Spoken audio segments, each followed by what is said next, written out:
Assalamualaikum warahmatullahi wabarakatuh. Baik, di sini saya akan menjelaskan terkait skala kuesioner. Sebelumnya, perkenalkan nama saya atas nama Laudin Harujamiat. Saya dari Fakultas Kesehatan Masyarakat Universitas Halwaléo. Mungkin langsung saja pada poin pembahasan, yaitu terkait skala kuesioner. Jumlah pertanyaan yang dibuat dalam kuesioner penelitian itu cukup banyak, sehingga diperlukan scoring untuk memudahkan dalam proses penelitian dan membantu dalam proses analisis data yang ditemukan. Kemudian scoring, kuesioner harus memenuhi ketentuan dan dalam penentuan scoring. Penentuan scoring bisa dilakukan dengan menggunakan skala.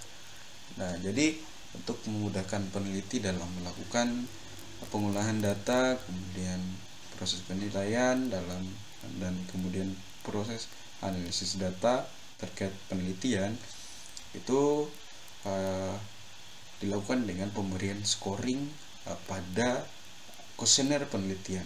Ini untuk cara-cara untuk memudahkan peneliti dalam mengolah datanya. Kemudian penentuan scoringnya itu dilakukan dengan menggunakan skala. Nah, berikut saya akan menampilkan terkait skala-skala dalam kuesioner penelitian dan beserta contohnya ya. Nah, yang pertama ada skala Likert.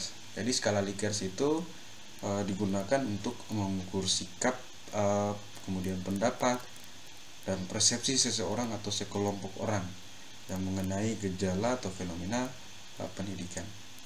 Kemudian dalam skala Likert itu ada dua bentuk pernyataan. Yaitu pernyataan positif yang berfungsi untuk mengukur sikap positif. Kemudian ada pernyataan negatif yang berfungsi untuk mengukur sikap negatif objek sikap. Nah, ini ada pemberian skor dalam pernyataan positif dan negatif. Misal ini ada 1 untuk jawaban sangat tidak setuju, 2 tidak setuju, 3 untuk jawaban ragu-ragu, 4 untuk setuju, kemudian 5 itu setuju.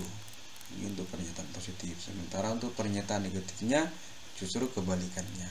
Nah, kemudian beberapa peneliti juga itu menghilangkan opsi ragu-ragu dalam instrumen penelitian. Ini untuk memudahkan peneliti melihat jawaban sesungguhnya sesuai dengan angket responden isikan. Nah, berikut adalah contoh skala Likert. Nah, ini adalah bentuk contoh daripada skala Likert. Jadi yang ditampilkan di sini adalah bisa jadi pernyataan negatif, kemudian bisa jadi pernyataan negatif. Nah, jadi di sini ada keterangan jawabannya STS, TS, KS, S, SS. SS sangat setuju. Ini adalah negatif. Kalau misal dimulai dari sini, misalkan ini angka 5, 1, 2, 3, 4, 5, jadi 5. Ini untuk bentuk jawabannya gitu. Kemudian lanjut ada skala Goodman. Jadi skala Goodman yaitu skala yang menunjukkan tipe jawaban tegas. Itu yang memberikan jawaban tegas. Nah, ya, dalam skala Goodman juga ada karakteristik dalam skala Goodman, yaitu pertama sifat unidimensional, kemudian 2 model deterministik, kemudian pertanyaan yang dapat diproduksi atau ditambahkan, kemudian sifat data ordinal. Sifat data ordinal ini menyusun pertanyaannya yang paling penting, pertanyaan penting minimum, kemudian ke pertanyaan penting maksimum. Nah, mungkin langsung saja di contohnya ya kali ya. Nah, ini contoh daripada skala Goodman. Ini jawaban ya, kemudian ada jawaban tidak. Jadi misalkan pertanyaannya apakah adik selalu memilih jajanan tertutup dan bersih, tinggal diceklis saja sini ya atau tidak. Nah, hanya 2 opsi pilihan saja gitu. Lanjut di skala diferensial. Nah, skala diferensial itu skala untuk mengukur sikap, tetapi bentuknya itu bukan pilihan ganda maupun checklist, tetapi tersusun dalam satu kolom garis kontinu, di mana jawaban sangat positif terletak di bagian kanan garis dan jawaban negatif terletak di bagian kiri garis gitu. Nah, mungkin langsung saja pada contoh daripada skala diferensial ya. Nah, ini adalah contoh skala diferensial. Jadi yang sebelah sini ini adalah jawaban positif dan ini adalah jawaban negatif gitu. Nah, ini jawaban positif terletak di bagian kanan garis, negatifnya itu di bagian kiri garis.